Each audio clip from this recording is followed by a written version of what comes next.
Aujourd'hui, dans cette vidéo, on va traiter la dynamique du solide.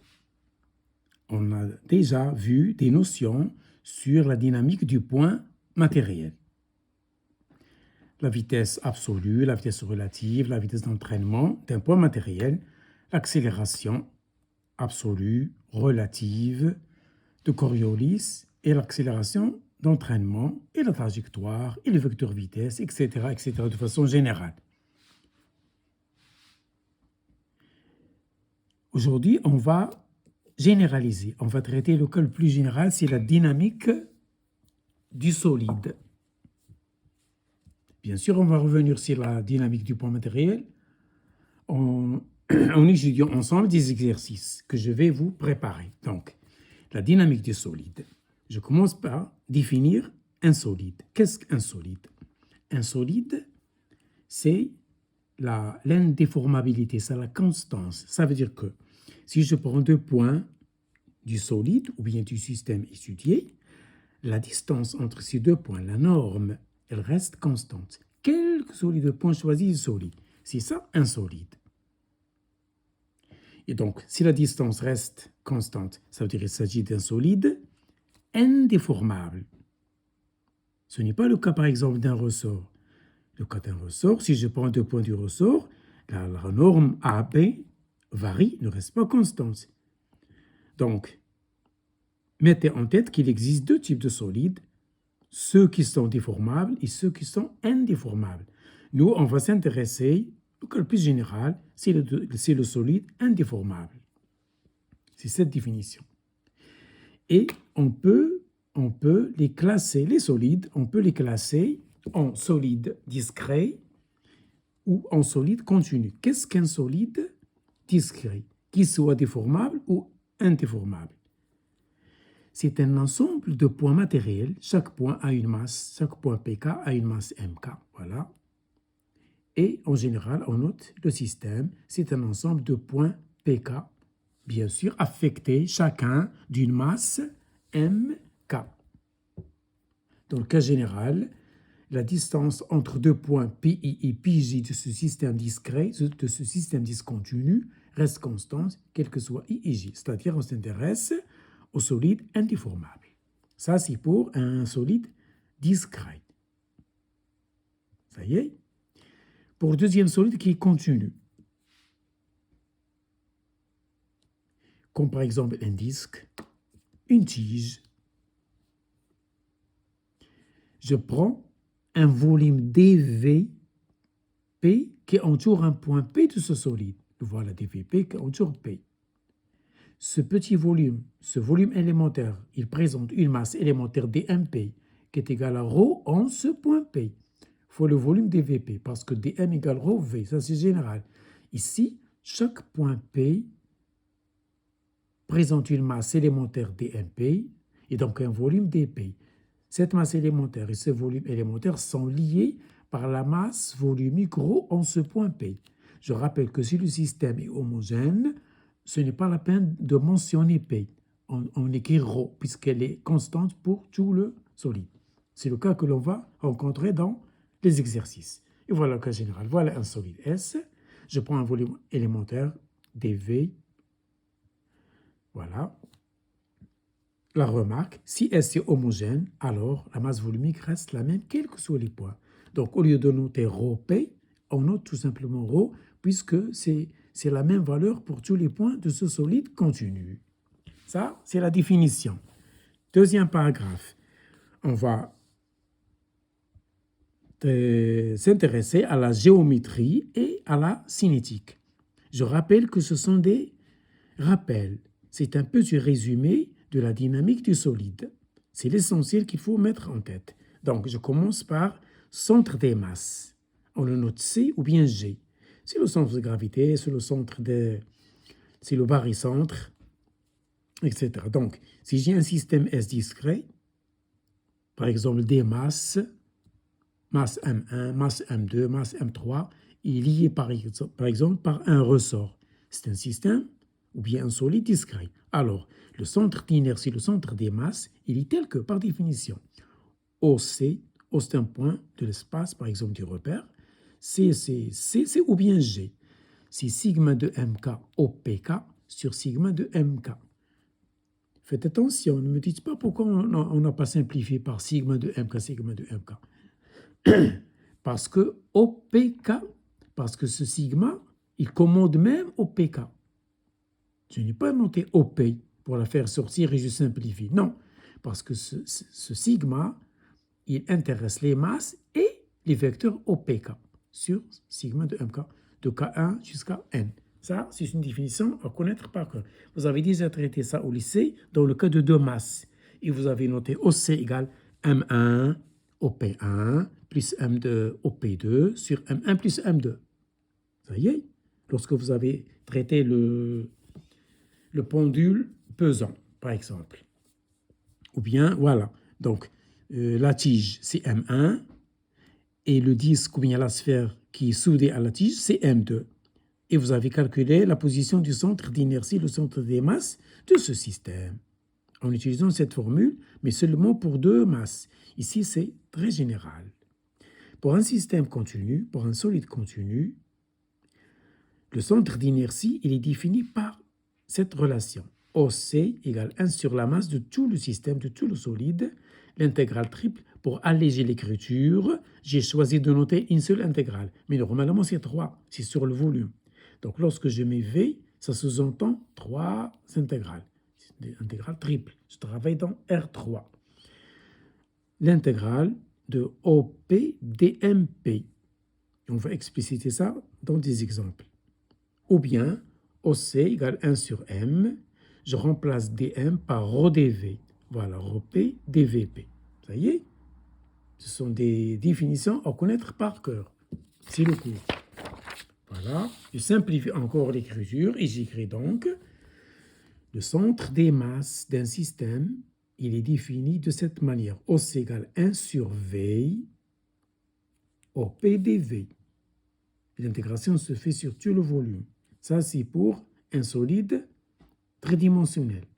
Si j'ai un disque, par exemple là, c'est comme une sphère, ou bien un cylindre plein.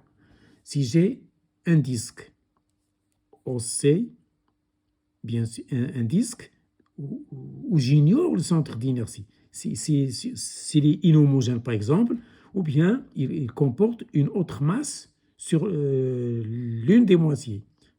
Ça y est, parce que si les disques est homogène, je sais que C est confondu avec O, avec son centre géométrique.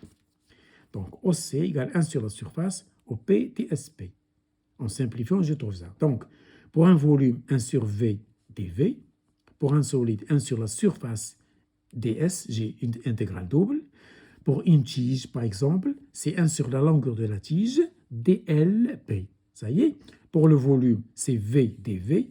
Pour une surface S ds, pour une tige, c'est L dL. Apprenez ça par cœur et vous allez voir dans les exercices. Ça y est, ça c'est pour le centre des masses. Je passe maintenant au moment d'inertie par rapport à un axe delta. Par définition, le moment d'inertie, il est noté grand I par rapport à un axe delta. C'est l'intégrale triple sur V dMP R au carré P. Ou bien R au carré dMP. C'est commutatif. C'est la même chose, c'est une notation. Ou bien comme ça. C'est une écriture un peu lourde. Voilà, pour que j'évite de mettre 3 intégrales. Donc celle-là est équivalente à celle-ci. Ça y est. R, bien sûr, c'est la distance entre le point P étudié et l'axe delta. Donc, le moment, ça, c'est le moment d'inertie. Ce sont des rappels de cours. Il faut mettre ça en tête pour pouvoir affronter les exercices. Le moment cinétique et le théorème de Koenig 1. Qu'est-ce que le moment cinétique? Le moment cinétique, c'est quoi le moment cinétique? Normalement, c'est le moment du vecteur quantité de mouvement. Le moment cinétique, c'est le moment du vecteur P, quantité de mouvement, P qui est égal à mv. Vous avez déjà vu ce tronc commun au lycée. On montre dans le cours que le moment cinétique sigma d'un solide S par rapport à un référentiel T, T ou bien R, c'est la même chose, en un point. Lorsque vous dites le moment cinétique, il faut dire en quel point. Ne dites pas le moment cinétique, comme ça y est, non. Le moment cinétique en haut de S par rapport à T. Vous commencez par O, ou bien par S par rapport au B. C'est la même chose. C'est égal à quoi? Vous allez démontrer, ou bien vous avez déjà démontré que le moment cinétique, c'est le moment d'inertie, ou bien la matrice d'inertie de ce système en ce point, fois le vecteur rotation de S par rapport au référentiel dit absolu. Quand est-ce que ceci? Si ce point O appartient à S et fixe. Donc, il faut qu'il appartienne à S et doit être fixe. Donc, le point par rapport auquel vous calculez le moment cinétique, pour écrire cette égalité, comme ça tout court, il faut que ce point O appartienne au solide et immobile dans le repère T. Il ne faut pas oublier cette condition. Donc, théorème de Koenig 1. Qu'est-ce qu'il me dit? Le moment cinétique d'un système S par rapport à un référentiel en un point O qui n'appartient pas au système ou non fixe. La négation de ça. La négation de la conjonction, c'est la disjonction. Donc, soit le point O n'appartient pas à S, soit il n'est pas fixe. Alors, que me dit le théorème de Koenig? Si vous voulez le moment cinétique par rapport à un point O qui n'appartient pas au système ou qui n'est pas fixe, alors c'est égal d'abord au moment du centre d'inertie G ou bien C, plus cette quantité. OG ou bien OC, vectoriel, la masse du solide, fois la vitesse du centre de gravité par rapport au référentiel. Il faut apprendre ça par cœur. Ça s'appelle le théorème de Koenig 1. Koenig 1, ça veut dire que c'est le théorème qui est relatif au moment cinétique. Je rappelle qu'il y a des profs qui notent sigma grand L. Au lieu de noter sigma, comme ça, ils notent grand L. C'est le moment cinétique. Et je continue. Voilà.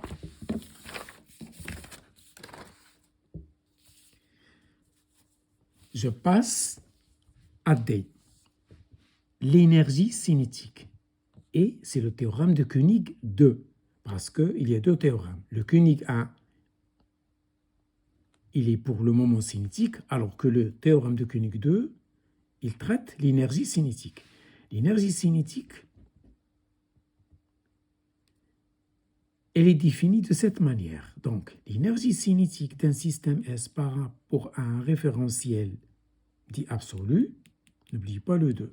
Au lieu de mettre un demi, on met 2, c'est plus pratique, est égale à l'énergie cinétique de ce système par rapport au référentiel qui passe par le centre de gravité, c'est-à-dire barycentrique, plus la masse fois V au carré de G, centre de masse. G ou bien C, c'est une notation. Ça, c'est le théorème, c'est l'énergie cinétique, c'est-à-dire c'est le théorème de Koenig relatif à l'énergie cinétique. Il faut apprendre ça par cœur. Il faut connaître ça par cœur. Ou bien 2 fois l'énergie cinétique du système, n'oubliez pas le 2, est égal à quoi est égal l'énergie cinétique par rapport au référentiel passant par G. C'est sigma en haut, ça, ou bien sigma en haut fois oméga. Je laisse ça à part. Ou bien l'énergie cinétique du solide par rapport au référentiel est égale à ça si le O est fixe ou bien appartient au système. Le cas de tout à l'heure. Et je remplace sigma par oméga i. Donc, finalement, l'énergie cinétique, elle est donnée dans le cas le plus général par le théorème de Koenig 1,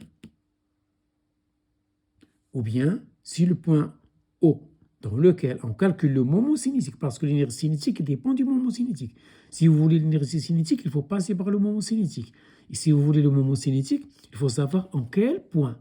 Si le point est fixe ou bien appartient au système, alors c'est ce cas. Donc je remplace ça par I oméga tout à l'heure, fois ce oméga. Donc, si le point O appartient au système et le point O est fixe, alors voilà l'énergie cinétique. C'est 2 fois C, oméga transposé I oméga. Oméga, c'est le vecteur de rotation.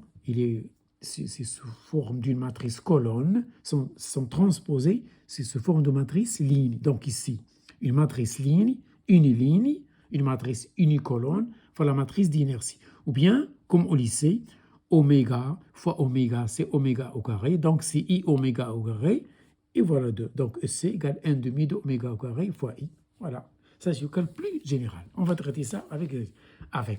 Qu'est-ce que c'est que I? Dans le calcul plus général, hein, si c'est une matrice au lycée, I, c'est une valeur simple. C'est un réel 1 demi mr carré, de 5e mr carré, mr carré sur 3, ou bien mr carré sur 12. Alors ici, on va travailler dans le calcul plus général d'un solide. Donc on va utiliser la matrice dite d'inertie. Ça, c'est dans le cours. La matrice d'inertie, elle est de cette manière. Elle a cette forme, une diagonale A, B, C, et les autres éléments, moins F, moins E, moins D, et leur symétrique. Moins F, moins F, moins E, moins D, moins D. Ça, c'est le cas général. Ça, c'est le cours. Avec A. A, c'est la matrice d'inertie par rapport à l'axe X. C'est donc Y carré plus Z carré dm. J'intègre sur le système. Ça, ce n'est pas la surface, le système. S'il est volumique, 3 intégrales. S'il est surfacique, 2 intégrales. S'il est linéique, une seule intégrale.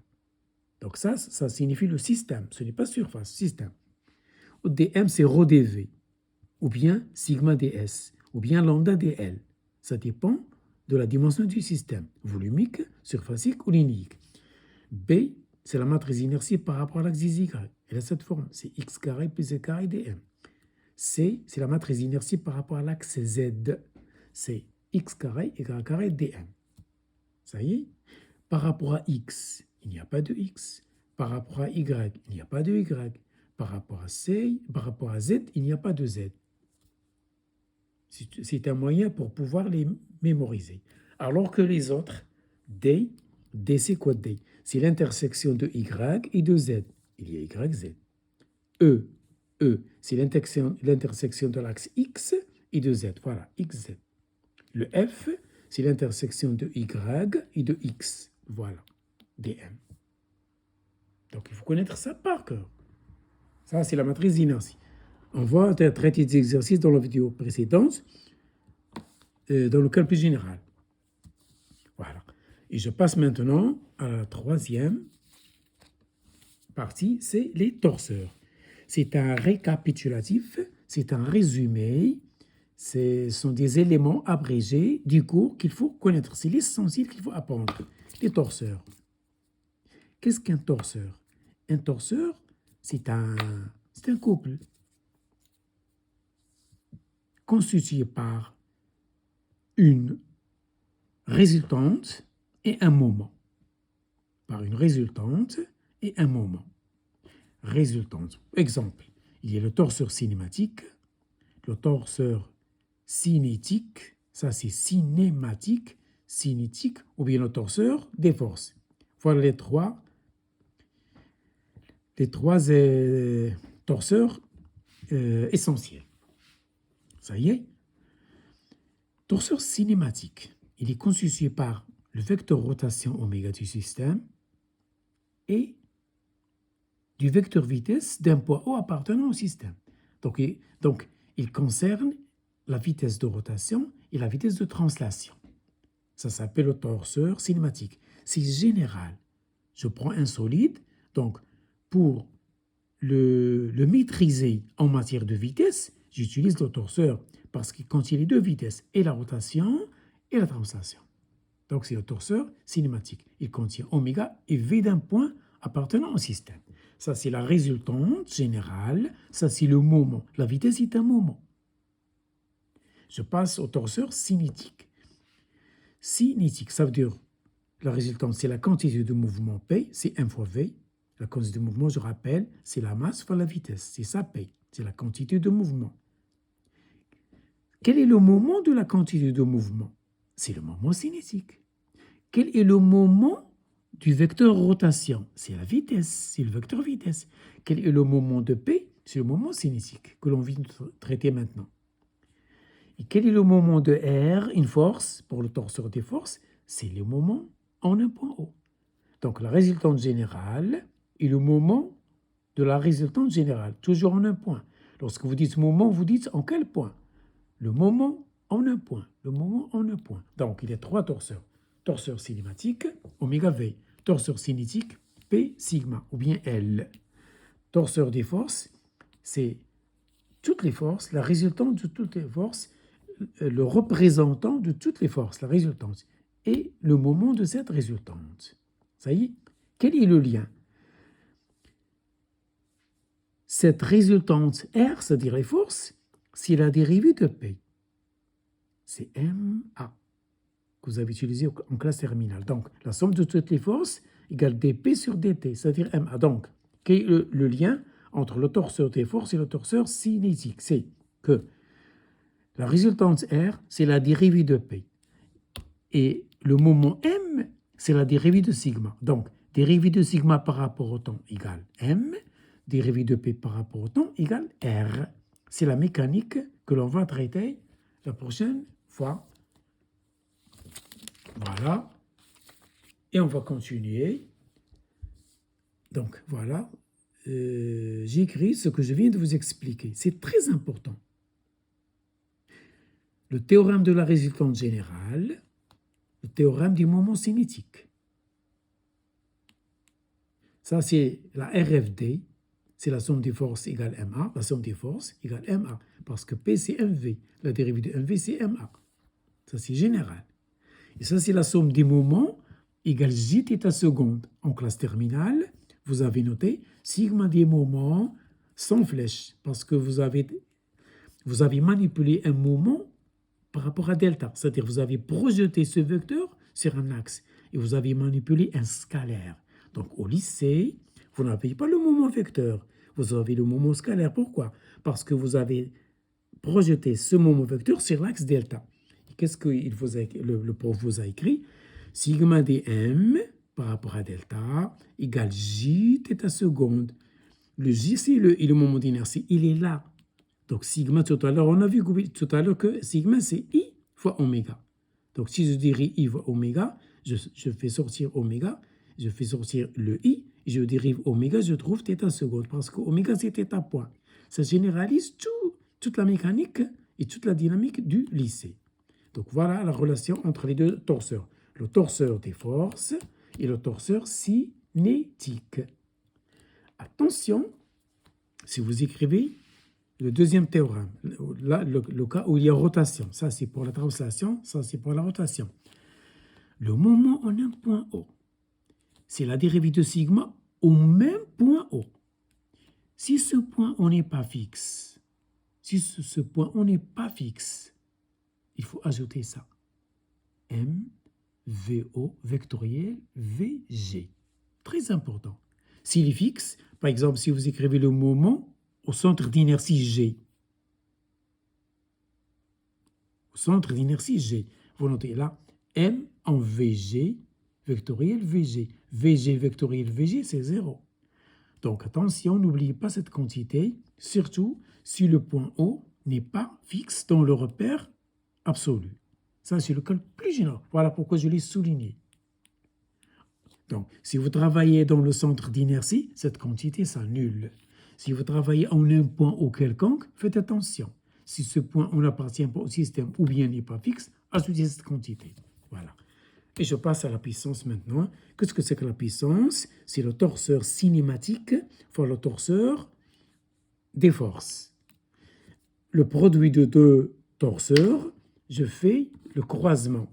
Je multiplie la résultante de l'un avec le moment de l'autre. La résultante de l'un avec le moment de l'autre. Ça, c'est le cas le plus général. Si vous avez le point G, alors la puissance se réduit à ce que vous avez traité en classe terminale, c'est RV. Ça, c'est général. La rotation et la translation. Si vous n'avez que la translation, alors vous avez ça. Donc la puissance, c'est la force fois la vitesse, cas général. Car mg égale à 0. Voilà pour aujourd'hui. La prochaine fois, voir les exercices dans la vidéo prochaine. Et voilà.